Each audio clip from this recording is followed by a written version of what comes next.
Hola chicos, bienvenidos a un nuevo video. En este video vamos a sobrevivir 10 noches afuera de tu fogata. O sea, no vamos a subirla a nivel 3 y rescatemos al primer niño.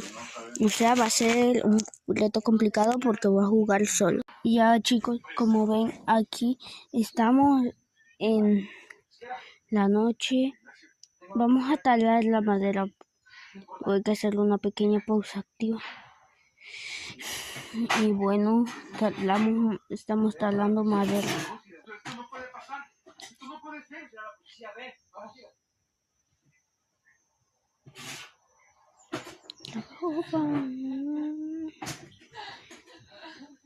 Vamos a talar el otro árbol.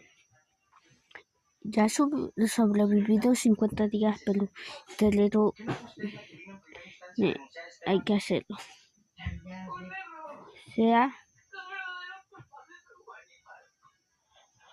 no me salga con eso, señorita. Si usted misma fue la que declaró que son inocentes. ¿A qué estamos jugando? juego 3. No es tan fácil. Aquí las cosas se manejan de otra forma. Y usted está jugando con la vida. Así que será mejor que se tranquilice, ¿sí? ¿Qué haces aquí? O sea, vamos a tener comida cocinada, pero hay que conseguirla porque ya conseguí, quiero un saco bueno porque en este reto también se va a incluir. No, mentira, no se va a incluir eso.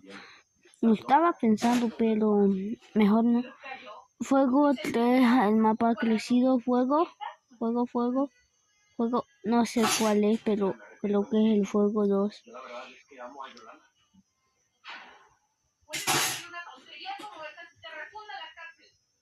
Preferiría eso. Es fuego 4, chicos. Va a subir la segunda parte ya mismo. Lo malo de 99 noches en el bosque, que no me olvidé de decirles que eran 99 noches. Lo malo es que no nos dan el pie de conejo. Y por eso es que no me gusta. O sea, de una voy a estar matando conejos. Y voy a subir la segunda parte porque no me alcanzará el tiempo.